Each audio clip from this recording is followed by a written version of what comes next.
Olá, e muito bem-vindos a esta nossa análise profunda sobre as origens. Hoje a gente vai investigar de perto um dos maiores mistérios já estudados, a evolução humana. Com base em fontes científicas incríveis, dados históricos e artigos super recentes, vamos embarcar juntos numa investigação de 7 milhões de anos. A ideia aqui é desvendar exatamente de onde viemos e como chegamos a ser a espécie que somos hoje. Para começar, vamos logo desafiar uma ideia que muita gente tem como certa. Quando a gente olha para o mundo de hoje, parece a coisa mais natural do universo que o Homo sapiens sempre esteve por aí, reinando soberano no mundo natural. Mas será mesmo que fomos os únicos humanos caminhando pela Terra? A resposta da ciência é um gigantesco e sonoro não. Na verdade, essa nossa solidão atual no planeta é uma exceção muito, mas muito recente na história biológica. Bom, para entender tudo isso, vamos seguir um roteiro bem claro. Ponto 1. Nossa árvore genealógica ramificada. Ponto 2. Saindo do continente africano. 3. Conhecendo nossos primos antigos. 4. O grande debate das origens. E 5. Os últimos humanos de pé. Vamos nessa? Parte 1. Nossa árvore genealógica ramificada. Para a gente se situar, vamos entender como a nossa biologia se encaixa no grande esquema da vida. Acontece que a evolução nunca é uma linha reta e perfeitinha, sabe? Ela está muito mais para um arbusto enorme e super emaranhado. Nós começamos lá no reino animal, descemos para a ordem dos primatas, passamos pela família dos hominídeos, até chegar no gênero Homo e, por fim, na nossa espécie em si, o Homo sapiens. E cada degrauzinho desse mostra como estamos profundamente conectados com o resto do mundo vivo. E por falar em parentesco, olha só esse número. Hoje em dia, nós ainda compartilhamos simplesmente 98,7% do nosso DNA com os chimpanzés e bonobos. É uma semelhança quase total, uma prova física e inegável de que num passado distante, nossas linhagens eram uma coisa só e foram se separando lá atrás na imensidão do tempo. Se a gente voltar a fita uns 7 milhões de anos, vemos justamente a primeira separação das linhagens de primatas, com fósseis como os Sahelanthropus. 1 milhão de anos depois, o bipedalismo, o ato de andar sobre duas pernas, entra em cena através do Hohorin. Aí, aos 3 milhões e 200 mil anos, temos a famosa Lucy, uma Australopithecus. E então, há mais ou menos 2 milhões de anos, acontece uma mudança radical. O nosso gênero finalmente surge com o Homo habilis e as suas primeiras ferramentas de pedra. Passo a passo, nós fomos ganhando a nossa forma atual. Parte 2. Saindo do continente africano. É exatamente aqui que entra em cena o formidável Homo erectus. Eles surgiram há quase 2 milhões de anos e trouxeram o que podemos chamar de uma baita atualização de sistema biológico. Eles tinham rostos bem mais planos e proporções de corpo incrivelmente modernas. Mas a verdadeira revolução deles foi o controle intencional do fogo. Com as chamas servindo tanto de proteção quanto de fogão, o Homo erectus conseguiu expandir seus limites para a Ásia e Europa, sendo a primeiríssima linhagem humana a espalhar seus passos globalmente. Agora, o que é fascinante sobre esse momento é como ele quebra de vez um mito clássico sobre evolução.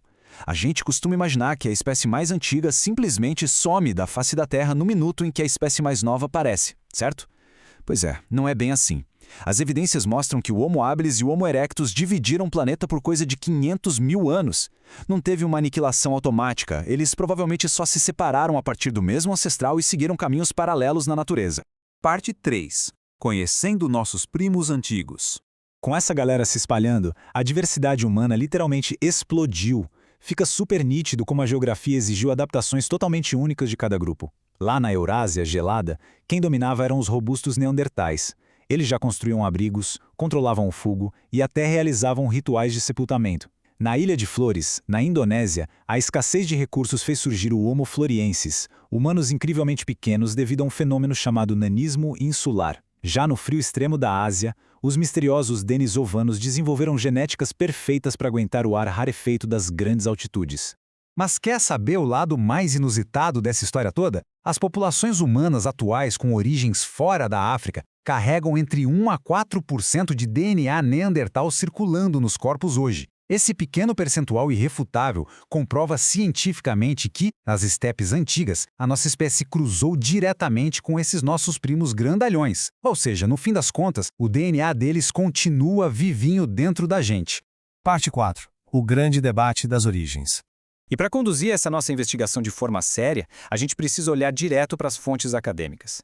A comunidade científica não brinca em serviço quando tenta reconstruir essa linha do tempo. Ossos petrificados e mapas inteiros de DNA são testados no limite, o que, claro, gera debates acalorados nas universidades do mundo todo. É um quebra-cabeça colossal e ainda não temos todas as peças encaixadas. A questão central gira basicamente em torno de dois grandes modelos de pensamento. De um lado, temos o modelo Out of Africa, ou origem única. Esse modelo diz que nós, humanos modernos, surgimos num evento muito recente e focado exclusivamente na África, há cerca de 200 mil anos, e de lá nós saímos substituindo todo o resto. Do extremo oposto, existe a teoria multirregional. Essa diz que não existia um berço só. Na verdade, o Homo erectus, que já estava espalhado pelo globo, foi evoluindo lentamente e de forma simultânea nos últimos 800 mil anos, convergindo até todo mundo se tornar as populações que vemos hoje. Quem defende que saímos recentemente da África usa uma ferramenta super interessante, o relógio molecular. A sacada é a seguinte: o nosso DNA mitocondrial, que a gente só herda pelo lado materno, vai sofrendo pequenas mutações num ritmo constante com o passar das gerações. É como um reloginho batendo. Rastreando essas mutações, os cientistas conseguem rebobinar a fita no tempo e descobrir em qual milênio exato as populações começaram a se afastar umas das outras. Mas calma lá, tem pesquisador de alerta que esse relógio tem lá os seus pontos cegos. Pesquisadores notáveis como Wolpoff e Thorne argumentam que, ao contar apenas as linhagens genéticas que sobreviveram até os dias de hoje, os laboratórios ignoram uma infinidade de linhagens antigas que simplesmente se perderam, que não deixaram filhas no presente. Isso sugere que olhar só para esse relógio genético pode estar mostrando apenas um pedacinho de uma realidade multirregional muito mais complexa. E o mistério atinge níveis de filme de suspense quando a gente olha para fósseis achados em Kafzé, lá em Israel. Ossadas desenterradas nessa região mostram perfeitamente humanos anatomicamente modernos habitando o local incríveis 40 mil anos antes dos próprios neandertais aparecerem na mesma caverna. É uma loucura. Essa evidência pura dá um choque tanto na ideia simples de que a gente migrou numa linha reta e organizada só para substituir parentes antigos. E chegamos à parte 5, os últimos humanos de pé. Se analisarmos os crânios fósseis mais preservados que temos hoje, a gente consegue cravar quando a nossa versão final entrou no palco. O moderno Homo sapiens surgiu na África numa janela entre 350 mil e 200 mil anos atrás. Uma das grandes provas é o famosíssimo crânio de Homo, achado na Etiópia. Nesses restos de 195 mil anos, a gente já vê uma capacidade humana impressionante, comportando um volume cerebral generoso de 1.350 centímetros cúbicos. Era um cérebro novinho em folha, mas com um poder imensurável. E quando esse cérebro foi colocado sob pressão, a resposta foi surreal.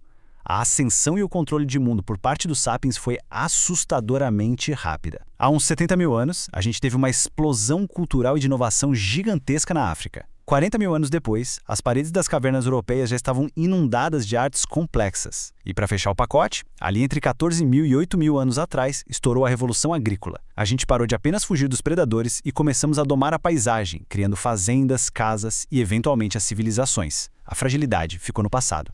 O que nos deixa de frente para um questionamento fascinante. Esses fósseis todos que vimos não estão apenas escondidos no pó de cavernas antigas. Fragmentos inteiros de diferentes humanos continuam camuflados debaixo da nossa pele, perfeitamente impressos no nosso DNA. As barreiras desse mistério genético estão caindo um pouco mais a cada dia que passa. O que mais as nossas próprias células revelarão sobre quem nos acompanhou nessa gigantesca jornada? A gente agradece demais a companhia de todo mundo nessa análise. Até a próxima!